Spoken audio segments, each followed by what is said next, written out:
Hello friends, Fauzia Saeed Virsa matters के साथ हाजिर है।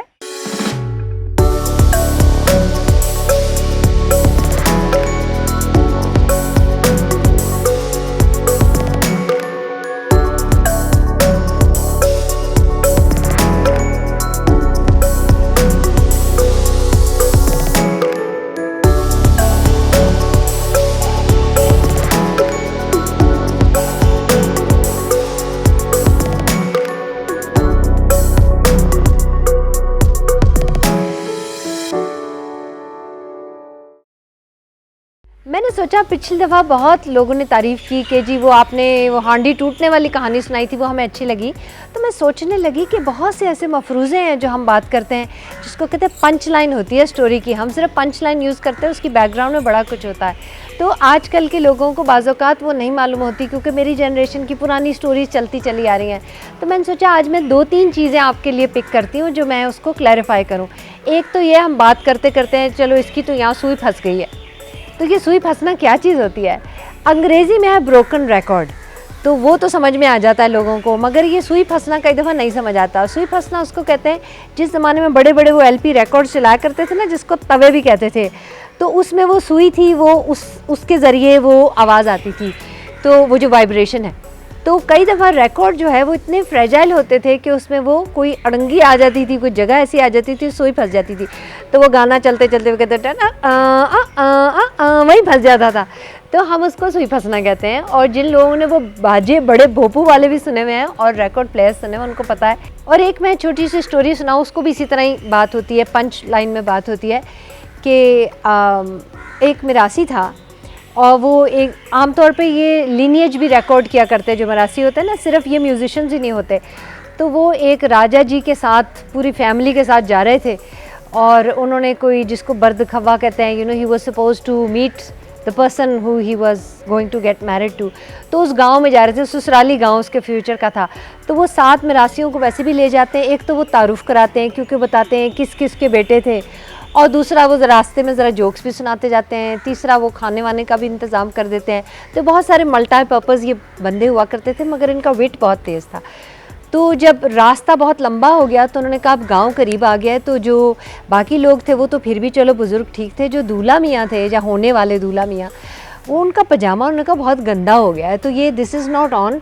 इस बेचारे के तो साथ हम कपड़े भी नहीं ज़्यादा लाए हैं, तो अब क्या करें? तो उन्होंने कहा मरासी को बुलाया, उसने कहा तुम इसके साथ चेंज कर लो इस वजह से कि तुम्हारा पजामा ठीक ठाक है, इस बेचारे का गंदा बहुत है। तो उसने कहा कि चलो ठीक है, उसने बुड़बुड़ की चेंज कर लिया। Then he went to the next village, और जहाँ उस ससुरालियों का गाँव था वहाँ तारुफ कराने लगे। अभी शुरू में ही एक फैमिली के वहाँ रुके, तो उसने कहा जनाब ये इब्ने नवाब और ये इतने बाग और इतने एकड़ और ये और वो मुरब्बे हैं इनके, और पजामा मेरा है। तो उसने बहुत गुस्सा किया, उसने कहा ये क्या बात हुई भाई, ये कोई तारुफ का हिस्सा? उसने सॉरी अब नहीं करूँगा। अगली फैमिली के पास गए तो उसने फिर सारी कहानी सुनाई, इतने लंबे चौड़े तारुफ, और उसने कहा जी पजामा मेरा। तो उसने फिर उसको मारा और उसने कहा ये तुम मुझे जलील कर रहे हो, इस तरह नहीं करना चाहिए। और कहते हैं मरासियों से ज़रा बच के रहना चाहिए क्योंकि बोल देते हैं जो उन्हें बोलना होता है। फाइनली जब बड़ी फैमिली के पास गया तो उसने फिर अपनी सारी कहानी सुनाई, और आखिर में बता के कि इतने मुरब्बे हैं, क्या पजामे का जिक्र कोई नहीं। तो इस बात पे वो बहुत तिल मिलाया और गुस्सा किया। तो ये जो मिरासी होते हैं अपनी बात कह देते हैं, चाहे वो कोई नहीं करके कहें। तो जो इस कहानी की पंच लाइन हम लोग यूज़ करते हैं अपनी बातों में, वो हम कहते हैं जैसे कोई चीज़ छुपा रही हो, वो कह रहे हो भाई रमज़ान है तो फिर भी ये चाय पी के आया, तो बाहर वो निकलेगा तो कहेगा जी चाय का जिक्र कोई नहीं। इसका मतलब जो चीज़ आपने छुपानी है, कुछ करनी है, उसका इनडायरेक्टली आप एक तमाचा लगा देते हो दूसरे को। तो ये एक फ्रेज़ है, शायद आपको अपने पेरेंट्स से सुनने को मिले, तो मैंने सोचा आज कॉन्सेप्ट की जगह आपको ये कहानी सुनाई जाए।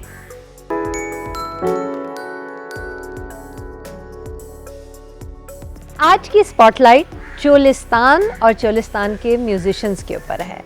एक दफ़ा मैंने पहले भी कृष्ण लाल भील का जिक्र किया था और चोलिस्तान के गाने वालों का जिक्र किया था। आज मैं स्पॉटलाइट इसलिए करना चाह रही हूँ क्योंकि हम सबको मिलके इस जगह की मौसीकी और इस जगह के फ़नकारों को प्रमोट करना है। यहाँ के लोग इतने कलरफुल कपड़े पहनते हैं और बड़े बड़े वो घाघरा टाइप फ्रॉक पहनते हैं। एक चीज़ है पुराने ज़माने से जिन्होंने उसको ज़्यादा मॉडिफाई कर लिया है, और आप देखो कि जितना बेरंगा आप समझो कि जो कॉन्टेक्स्ट होता है, जो डेजर्ट का कॉन्टेक्स्ट होता है, सैंड होती है, सैंड ड्यून्स होते हैं, दूर दूर तक कोई हरियाली नहीं होती, उतने ही ब्राइट लोगों के कपड़े होते हैं, उतने ही ज़्यादा उनकी ज्वेलरी, उतनी ही उनकी कढ़ाइयाँ होती हैं। तो ये लोग जो हैं बहुत कलरफुल कपड़े भी पहनते हैं और इनके साज़ भी बहुत कलरफुल होते हैं। एक ख़ास तौर पे साज़ का जिक्र करूँगी, उसका नाम है रांटी। रांटी जो है इस तरह बो इंस्ट्रूमेंट है, छोटा सा उन्होंने हाथ में पकड़ा होता है, कलरफुल लैकर वर्क होता है, उसमें घुंघरू लगे होते हैं और उसमें वो मेलोडी भी बजाता है और वो रिदम भी देता है, क्योंकि जैसे जैसे उसका बो घुमाते हैं उसके घुंघरू छनकार भी देते हैं रिदम की तरह। और उसके जो तार हैं, जो उसका बो है, उसमें घोड़ी के दुम के बाल लगे होते हैं। तो रांती बड़ा खूबसूरत साज़ है।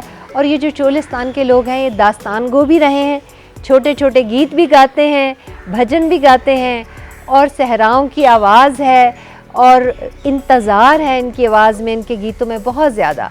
तो आप और मैं, हम मिल के अपने इस मौसीकी को जो जानरा है इसको हमने प्रमोट करना है।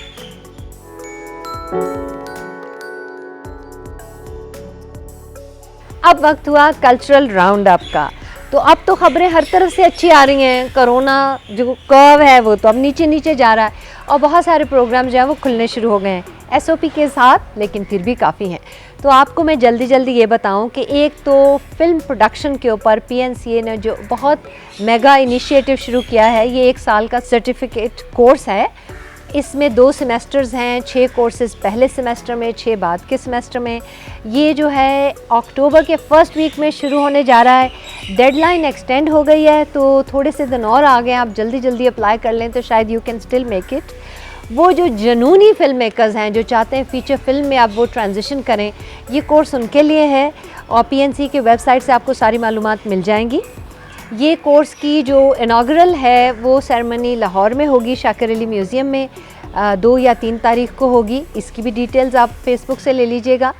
फिर अक्टूबर में बहुत हलचल है, बहुत चीज़ें हो रही हैं। PNCA से शुरू करूं तो यहाँ पर भी 28 को एक बड़ा प्रोग्राम है, 23 को अजरक के ऊपर एक एग्जीबिशन है, 28 को साईं ज़हूर का एक बड़ा कॉन्सर्ट हो रहा है। तो इस्लामाबाद वाले तो मज़े में हैं। अब थोड़ा कराची के मैं जल्दी से प्रोग्राम बताऊं। कराची में जनाब मेले लग रहे हैं नवंबर में, first week of November dance festival जो पहला वीकेंड आ रहा है 4, 5, 6 को जो आएगा, जो कराची काउंसिल है, आर्ट्स काउंसिल, वहाँ पर 3 दिन का फैबुलस डांस फेस्टिवल हो रहा है। फिर उससे एक वीकेंड छोड़ेंगे मैच के लिए वो, और उसके बाद एक म्यूज़िकल फेस्टिवल हो रहा है और थिएटर फेस्टिवल तो उनका जल्द ही होने वाला है। आप उनकी वेबसाइट पे डेट्स चेक कीजिए। ये 3-3 दिन के बड़े फेस्टिवल्स हैं। और उसके बाद वो दिसंबर का फर्स्ट वीकेंड जो है वो उर्दू कॉन्फ्रेंस करेंगे। उर्दू कॉन्फ्रेंस आपको मालूम है इतने सालों से होती है, किस दिन मैं अच्छे से स्पॉटलाइट करूँगी इसके ऊपर, बहुत सालों से होती है। और उर्दू का ही नहीं, अब तो ये एक्सपैंड होके बहुत सारी ज़ुबानों को इन कैंपस करने लगे हैं। लेकिन जो भी उर्दू की हेरिटेज है, चाहे वो शायरी है, चाहे वो फिल्म है, चाहे वो नॉवेल्स हैं, लिटरेचर जैसा भी है, वो सब उस कॉन्फ्रेंस में होता है। तो आई होप कि you will make more time. Mask वगैरह अपने लगा लीजिएगा, अभी भी एहतियात के साथ जाइएगा, मगर ज़रूर enjoy all these beautiful programmes.